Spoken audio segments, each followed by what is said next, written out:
What is going on, everyone? Hope you're all doing well on this NFL kickoff Thursday. Rams and Bills tonight. Leave your picks down below. Let me know who you think is going to win. But today we've got a few news stories in the world of tech and PC gaming. First up, NVIDIA has begun teasing its GTC 2022 event, which is going to be happening on September 20th. And they have put out a teaser trailer for their hashtag Project Beyond. What it's going to be beyond? Nobody knows. Beyond your ability to pay for a card, beyond your ability to find one in stock, beyond your power supply's capabilities to actually run the thing without blowing up. We'll have to wait and see. Also, we've got some confirmation thanks to a leak on the PSN store for the upcoming Assassin's Creed Mirage, which we're expecting to get a full reveal for in just a couple of days' time. And also, Sony has called out Microsoft Activision's, basically their acquisition, and basically saying that it is inadequate of their offer to only have it for another few years coming over to the PlayStation platform, with a quote from PlayStation boss Jim Ryan. So let's get into it. But first, today's video is brought to you by SuperCDK.com, where you could save money on games for all of your favorite platforms, as well as software like Windows 10 Pro licenses for just $22, and then you can unlock the prestigious Dark Mode for Windows 10, which I honestly could not live without. It is blinding without the dark mode. You guys need it in your life. And now you can also save an additional 25% off at checkout by clicking Buy Now on any software products over there. Just go ahead and add it into your cart and put in my code JP25 at checkout and apply, and that'll bring our price from $22.44 all the way down to $16.83, a savings of over $5. And I'll walk you through how to get your key and install it on Windows 10. Go ahead and click Submit Order and complete your checkout from there. For me, that's going to be with PayPal, and then click on Pay Now. After completing the checkout, it'll bring you to your purchased order page, and it will update in a matter of seconds, or just go ahead and hit F5. Go ahead and do that one time. It came through literally immediately. I got the payment email that it had gone through and the delivery of the product exactly at the same time. Once you're done with that, go ahead and click on View Keys and Codes, and we'll get our code right here that we can go ahead and copy and paste in on Windows 10 by hitting the Start button and type in the word Activate. When you see that activation settings, or see if Windows is activated, go ahead and click on that, and it'll bring up this right here, and click on Change Your Product Key or Unlock Windows 10. As I already have Windows 10, I obviously don't need to put in a new key, but just paste it in, and then go ahead and click Next, and you are all done and set. For more information on SuperCDK.com, as well as the coupon code, be sure to check out the links down in the description below. First up, though, we've got to talk about the Geforce Project Beyond teaser, which was posted over on Twitter. It doesn't really have a whole lot in it, but it was posted on the NVIDIA Geforce Twitter page, which is their gaming page. So the likelihood of this being something about artificial intelligence or smart cars or anything like that it's probably pretty slim. And I'm not expecting a full reveal of the 40 series at GTCs. That's typically not where they do these things. But I am still hoping that we will get an introduction to the Ada platform that are going to power the RTX 40 series GPUs. Now, this event is going to be kicking off on September 20th, which is going to be a Tuesday. So 2 Tuesdays from today. So we got next Tuesday the 13th, and after that is the 20th. So we got about 2 weeks, into a little over 2 weeks until we get this event. It's going to be at 8 a.m. Pacific, which will be 11 a.m. Eastern time, and then, figure out your times from there. But I'm sure this will be streamed on all of NVIDIA's platforms on YouTube, Twitch, so on and so forth, as Jensen Huang will be giving a presentation. And as I said, the speculation is that we will be seeing the 40 series, as he recently confirmed in an earnings call, that we would get the 40 series going into next year, and we should expect to see them coming out before the end of the year. We already know AMD has confirmed they're going to have their cards coming out by the end of 2022, and it seems like NVIDIA is going to be kind of first out of the gate here, and maybe get their cards out even before the red team. So let me know what you think about hashtag Project Beyond down in the comments below, and what you think they really mean by Project Beyond. Like I said at the beginning, beyond your capabilities to pay for one or find one in stock. I kind of like that. It tickled me pink. Next up, Assassin's Creed Mirage. We already talked about this. There was a teaser put out with this image, which showed from a Ubisoft, basically, with an Assassin's Creed character jumping through the air with what appears to be something like or exactly the Taj Mahal, which would lead you to believe that the game was going to be set in India. but the leaks had been saying that it was actually going to be set in Baghdad. And now, with an accidental posting over on the PlayStation Network, there was a brief posting over, like I said, over on PSN for Assassin's Creed Mirage, which we're expecting to get a full reveal of on September 10th. So that'll be this Saturday, I believe that is. So we got a confirmation basically from this that was accidentally posted and then pulled down very quickly, where the description for Assassin's Creed Mirage reads, "Experience the story of Basim, a cunning street thief seeking answers and justice as he navigates the bustling streets of 9th century Baghdad.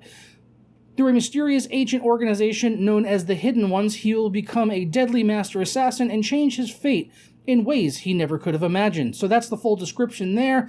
And there was also a couple of key features listed for Mirage. Experience a modern take on the iconic features and gameplay that have defined a franchise for 15 years. Parkour seamlessly through the city and stealthily take down targets with more visceral assassinations than ever before. And I'm going to hold them to that. I want to see some gory assassinations. Explore an incredibly dense and vibrant city whose inhabitants react to your every move and uncover the secrets of 4 unique districts as you venture through the golden age of Baghdad. September 10th, as I said, Ubisoft is going to be holding an event, so we should get the full reveal of AC Mirage during that. And I'm pretty excited for this. Another one of the leaks and rumors has said this is not going to be as focused on the role-playing game elements and, like chat options and things along those lines that we've seen in the more recent titles, which I thought was a step in the wrong direction for the series. And I'm glad to see them going back to what made Assassin's Creed great. Hopefully it's not just a whole game of chores like Valhalla was and Origins and Odyssey, which honestly just bored me to fucking tears. And also, as I said in the recent video where we talked about Mirage and the leaks, I really hope they go back to the free-flow combat system that made the game so great and was copied by pretty much everyone. The Batman Arkham games, Sleeping Dogs, Midnight Fight Express, which recently came out, also uses a free-flow combat system. So, yeah, I really hope they go back to that. It's what made Assassin's Creed great for me personally, and I really want to see it return here with Assassin's Creed Mirage, as that would make it a day one buy for me 100%. Next up, Call of Duty, which, as you guys probably know, Microsoft has recently made an acquisition of Activision. I can't believe I got that all out in one go. It's not done yet, though. It is not done yet, as it is being heavily scrutinized, by business people around the world and governments to make sure that this isn't like setting a bad precedent of like a monopoly.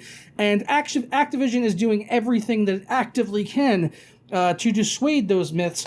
And PlayStation boss Jim Ryan had some public words to say about the Call of Duty franchise and its future on the PlayStation platform, which, as he says in the quote, he actually didn't intend to make this public as it was part of a private business discussion, but because of recent things said in the public by Microsoft and the proposed deal, he has gone ahead and made a public statement. As I said, Jim Ryan from PlayStation said, "I hadn't intended to comment on what I understood to be a private business discussion, but I feel the need to set the record straight because Phil Spencer brought this into the public forum.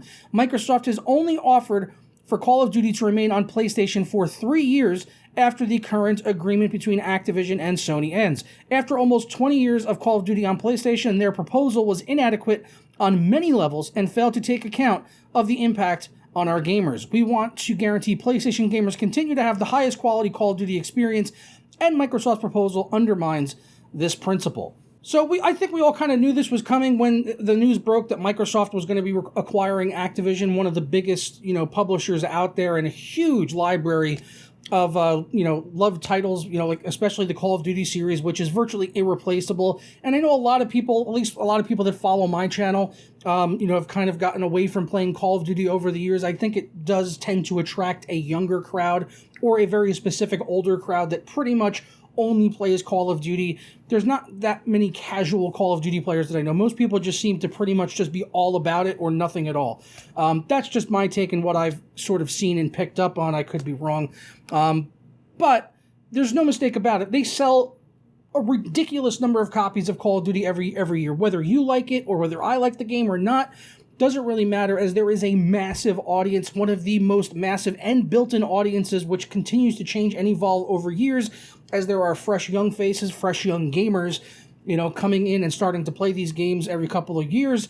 So there's still a massive audience for it, and it is one of the most profitable titles out there, especially with Warzone now and that the massive success of that being free to play and everything, and all the money they can make off the live services and microtransactions that are built into Warzone. So it would be a huge deal if they were to pull, you know, Call of Duty away from PlayStation and put it only on the Xbox, and it would set a very bad precedent moving forward, as Microsoft has so much more money than Sony to throw at buying studios. But I think they would have a very difficult time picking up another big publisher like this if this deal ends up going through, as it's already under massive scrutiny, you know, from governing bodies to try to stop this. And I guess we'll just have to wait and see what happens going forward, and if the Activision deal will actually even be finalized, and if Microsoft will complete that acquisition. But if they only have a few more years left with it on, I mean, I still think that Microsoft would be shooting themselves in the foot to pull it off of the PlayStation. I don't think it would be worth it to them. It would lose a lot of favor with gamers. I think if they did something like that, especially with the Sony ponies, which are going to buy Sony PlayStations anyway, one way or another.